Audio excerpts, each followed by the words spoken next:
He does so in 2 shells, and he takes two big shots, clutch shot into him while he's fleeing. And now I'm just bracing for the artillery. And just a really good job. And look at that. Dodging artillery like Neo in the Matrix. Trinity! Help!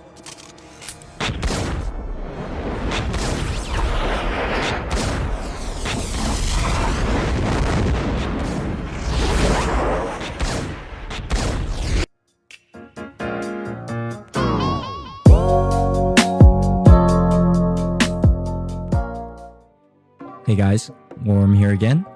And today I have a dual replay, I guess you would say, is had a pretty good game in my T110E5. And actually, I'm not going to be really the star of this replay, as I get carried by TrippleD in his TVP T50/51.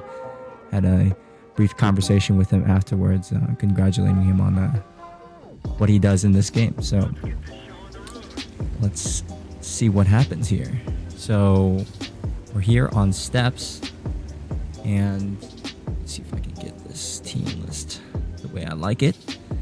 And on this map, I generally like to go, I don't know, both flanks are a viable way to play this map. You can either play this strategy, you can push this side, or you can push this side on typically heavies. Typically, more faster or mobile tanks generally like to go this way. So in an E5, you kind of can play the medium role, a little bit more sluggish medium role, or you could play a heavy tank role. So definitely gives you flexibility, this tank does. And you can just see here that at the beginning of the battle, a lot of our team has actually been sent to this side, so I'm thinking possibly to push. But I've seen a lot of situations where what this object 705A is gonna see is that the first person in is usually the first person focused down. So loading some gold here, as you know, that 705 is really strong armor. I just noticed that tree fell down, so I thought that someone would be there and bounce our first shot of the day. Really surprised that the shell has probably penetrated the maybe the roof armor, overmatched a little bit, or I don't know. Very lucky shot there. And 705, that tank is rear mounted, so you should really be trying to side scrape with that instead of coming around the corner, because of the front of that tank is very is kind of pronounced, just because the turrets are mounted on the rear of that tank. So trying to take him out there, unfortunately aimed at the upper plate. I'm trying to minimize the time that I'm exposed, because I know there's a stirve back here. I just took a shot from him. So let's see what TrippleD was doing during that entire time. So obviously TrippleD is a exceptional player with 3 marks of excellence on his TVP, a feat that I have not been able to achieve on any of my tier 10s actually. So definitely an experienced player with 31,000 games under his belt. And so let's take a look at what he does. He makes the typical medium tank play to go down here initially, I think. Or no, he decides to go up here. Knock down one tree, knock down another tree. Interesting. So he's kind of prepping the nest in a sense. And now he's knocking down these trees as well. This is very smart. Doing some gardening, I guess you would call it. Now he has this huge bush line here that he can use to do some sniping at the beginning of this game. So definitely one thing to take note of and learn. And notice how he sits like on the very edge of the trees being opaque and transparent, so that he's, if he needs, he can pull back behind the bush and not get spotted. And I like what he's doing here, that he's holding his shells, that he's not, just willy-nilly firing away his shells on this Object 277, because he knows he can't pen from this angle. So he's just waiting. He has three shells in his magazine. I wonder if he's going to take some blind shots. Yep, that one didn't pen. That one doesn't pen. You can see that the shells are, there's a little bit of dust or debris that's being kicked up. That's how he knows that his shells didn't connect. So unfortunate there, but he was gonna have to reload anyways to get a full clip. And the reload on this tank is very, very fast. So that's definitely another reason why a lot of very high skill level players like to play this tank. I like what he does here. He actually isn't the one who finishes off that object. I thought he was. So now he gets spotted by obviously the object 705 there, but he also notices there's a 277. So does he not think he's spotted here? He's not spotted, I think. Oh, no, he does get spotted. So there's probably a Sturv which shot at us, as you noted. So he realizes that he's not going to be able to push on, two heavies by himself, as seeing as the rest of his team, or rest of our team, hasn't really pushed up, me included. And I think this is the moment that the Object 705 kind of makes that mistake. And I think he's going to use this moment to push out, retreat, since he knows that the 277 just fired. He can easily get out of there. He's obviously taking a risk that, there's not another TD back there, but I think that was a calculated, warranted risk. And plus, he noticed this before even I did, right? That grill probably was not in the bush spotting, so therefore he didn't see the mediums until it was too late, until they were already behind him. So I like what he does here. He doesn't reveal himself. He's waiting until his reload, not getting spotted, and then once he's reloaded, now he goes to town. And he already preloaded heat, because he saw that the 430U was there, and he doesn't even take any damage in return. I thought that the Patton was looking at him. I guess he was fixated on some other targets, like that TD back there in the corner. Who was that? The E4, I think. So this is when he hunts down that Patton, and he knows that I'm gonna come support him, so he knows that he's gonna be safe on his reload.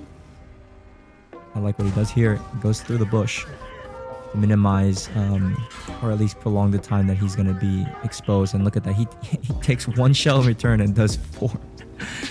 That is crazy value right there. I'm gonna see if I can take a shot at this 705 again, and now you can see on the map these two mediums are pushing through, and TrippleD is actually making that play even earlier than I am. So good on him for noticing that that play was happening. I noticed it a little bit later. I decided to push to fall back. Maybe in hindsight this was not as good of a move, but I thought that these mediums would cause trouble for artillery, and we really want to make sure we try to keep our artilleries in the game. So I tell Triple here that I'm gonna support him to hopefully suppress this M48 Patton, as he's threatening our artillery. He's already taken out one of our artilleries. No, he isn't, not yet. I'm blind, the other artillery's not here. So Triple just absolutely wrecking that M48 for pushing up a little too aggressively here. That 4-round autoloader, as you're gonna see, is very, very potent. Here I spot the leopard, or someone spots the leopard. He pokes up a little bit too far, and I really want to take out this Patton. So I take him out, and the leopard gets spotted again.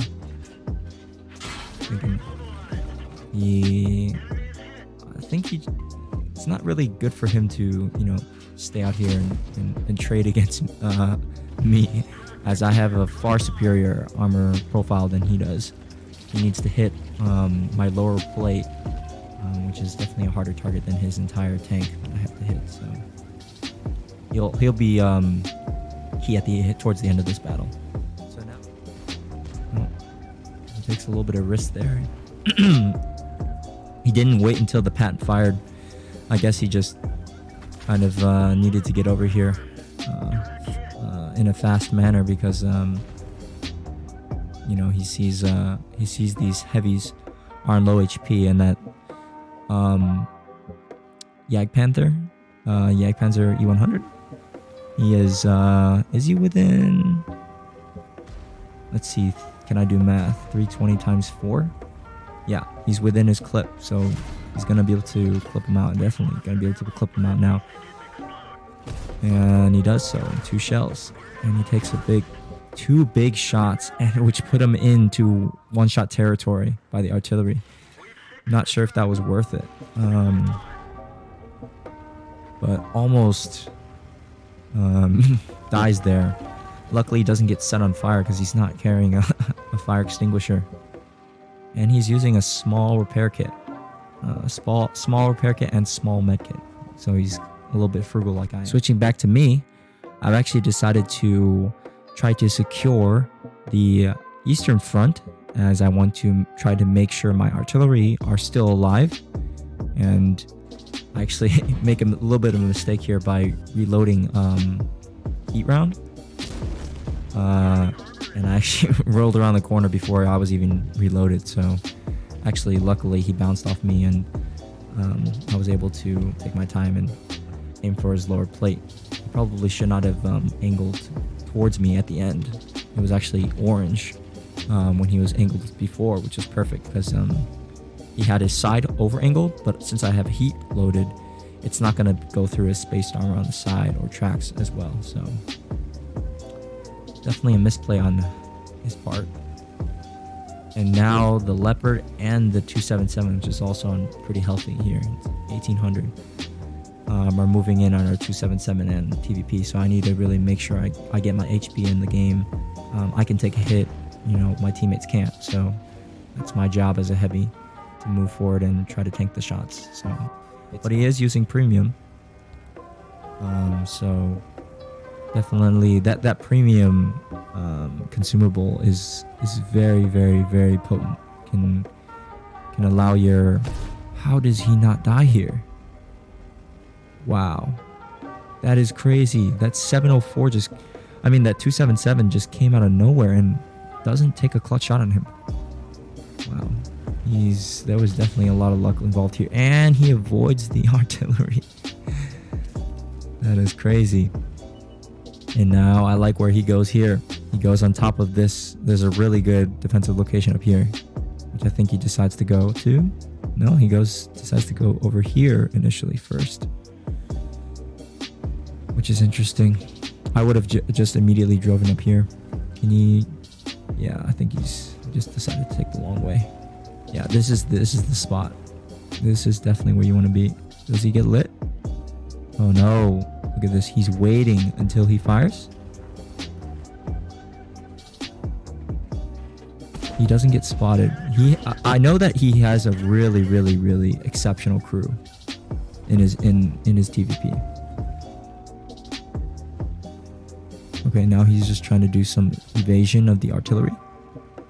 Seeing as, oh, he knows that the 277 is going to try to proxy spot him. Look at this expert evasion of the artillery. Seeing if I can hit that lower plate. Unfortunately, I cannot, but luckily I bounce 277. And now he's making a run for it. Unfortunately, hit his spaced armor, I think, on that shot. So it's quite unfortunate. Now the artillery shells are going to come in. I immediately repair my gunner just because, or my crew, because I know I was about to shoot, and also just allows me to fire a little bit faster. Bounce his shot, I bounce him, and he bounces me, so switching to gold now. And put him down to one shot, so he's waiting. Oh, he's waiting for me to put in the shell, and now he fires, so now he knows he can get in here without dying. Look at that, beautiful. really good awareness of the situation, awareness of the 277 and me fighting, and just a really good job. And look at that, dodging artillery like Neo in the Matrix. Yeah, I think that's what we should call Triple here. He's really Neo in disguise. All the amount of artillery dodging that he's had to do this entire game. I do not understand why these artillery are moving at this current moment. They should really just be in this corner here, staying alive, right? In this corner over here, behind these rocks. You know, they should not be trying to move towards this ridge or being exposed, you know? So now, I think this might have been a mistake on my part. Just driving out in the open here, and definitely driving in a straight line is not a smart move. I take a huge shot from that artillery, 464 damage. Definitely can't take a lot more of those. So I'm waiting for my stun to go away so that I have, you know, the best accuracy possible before I poke. And I'm really surprised that that shell actually pens. I had AP loaded. Heat round would have been the best or the right ammunition of choice, and get a nice clutch shot into him while he's fleeing. And now I'm just bracing for the artillery, and I was a little bit slow that time. I think I should have waited to use my repair, and so because I was tracked, I ultimately die. And let's take a look at the other. And I actually type in chat, I hate Arties in frustration, seeing as I think we've lost this game. So let's switch to TrippleD and let's see how he plays this. Really risky play here, seeing if he gets spotted here, because that Leopard is definitely on the hunt for him. He knows that. Leopard on 520 HP, so he can take a shot from Triple, whereas Triple will need 2 shots to kill him. He's just checking these bushes, seeing if he gets lit. Very smart. And this is where I go and make the mistake of trying to hunt down that Sturv. You can see me. There I am, poking up. Get a nice shot. And then I know artillery's about to rain down on me. So this is where I take my second shot. Nice shot there. And then there comes the artillery. Second. And then there's gonna be a third shot, or the I think the Leo actually kills me. He finds a Sturv. Sturv's not in siege mode. Bye-bye, Sturv. Oh, crashes into that 277 wreck. Now it's time to be Neo again. Time to evade. Decides to take a reload. Definitely doesn't need the heat rounds anymore. I will note that it was important, the ammunition that he decided to fire there, because of the amount of armor. I think it's 40 millimeters or maybe 45 millimeters of armor on that Sturv. It means that APCR, if you don't have what's 3 times that, like 120, I think 120 or 130 millimeters like caliber, you won't be able to overmatch. But if you have heat, you'll overmatch to, I think it's 85 degrees. So don't quote me on that, but that's why you really want to fire premium or gold rounds when you're fighting a Sturv, unless you have like a huge, like one of those BL9, BL10 guns. A lot of the Russian guns have enough caliber to be able to overmatch without using premium. But AP and APCR, you don't get the benefit of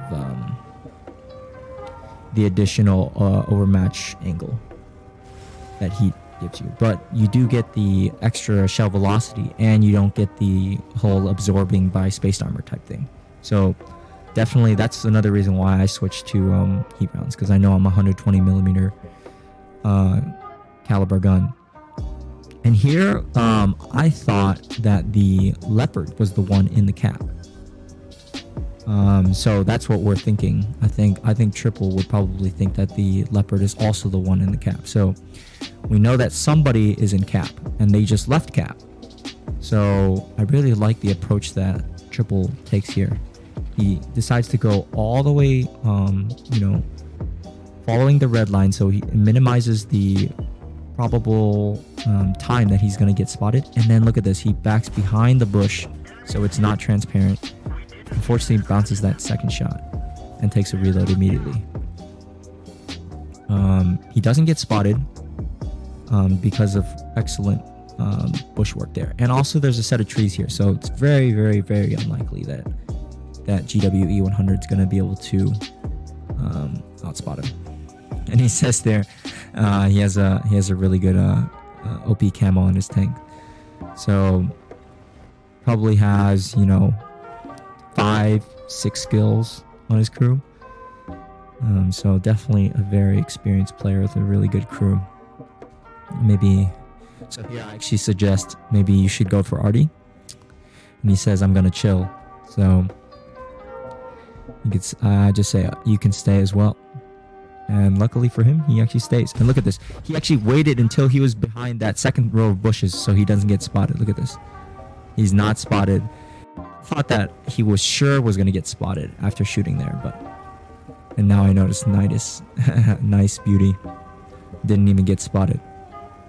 And so now it's a 1v1 against T92. Let's see here. T92 what has like 550 HP or something like that. So there's the 2-minute warning. So hopefully we're gonna be able to find him. I mean, his last location was right here, right? So for all we know, he could have moved all the way over here. So in order to cap, you need 140 seconds, which just went by 3 seconds ago. So he cannot cap to win this game. The only thing he can do is hunt down that T92. So he's moving in here. Right now, I'm thinking that TrippleD is probably his heart's definitely racing here, and he's thinking that the T92s would be here, and yes, he is. And luckily, he just misses the shot, and he finishes him off for the victory. Look at that. Crazy. Crazy, crazy, crazy game. Thank you, Triple, for uploading your replay and allowing me to do a commentary.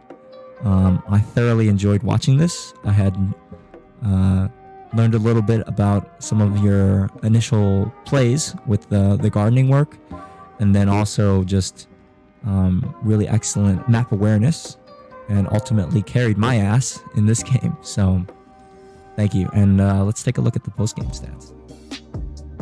All right, guys, here's the post-game stats of my game.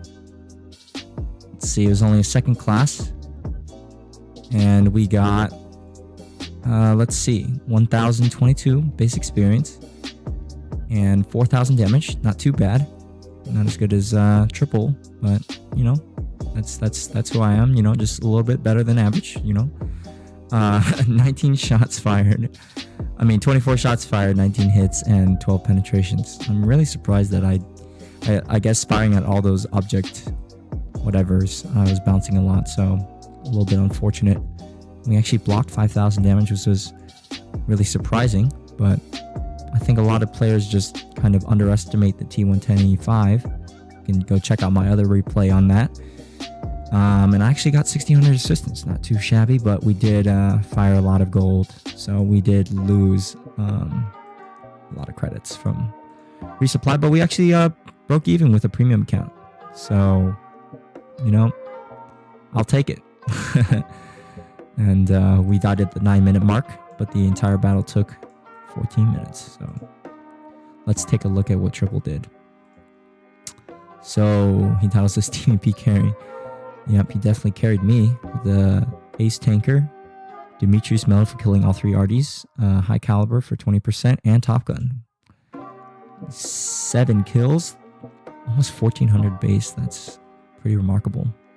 And 6500 damage.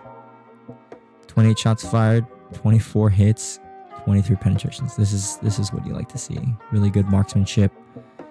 Pictus fights, really good ammunition choice. Did have to resupply this, but still made a lot of credits. Looks like he also had like some personal reserve stuff, so that's really good. Always good to run a reserve. They've been pretty much handing those out for free now. And he also had 1100 spotting. So epic carry for sure. TrippleD. And let me know your thoughts on the TVP and also the E5. And please send me your replays. If I'm in game and I see you have, you carry me, I'll definitely like to see that and commentate on it. So glad to see that TrippleD was able to get us the win. Thank you guys for watching and have a great one. I'm out.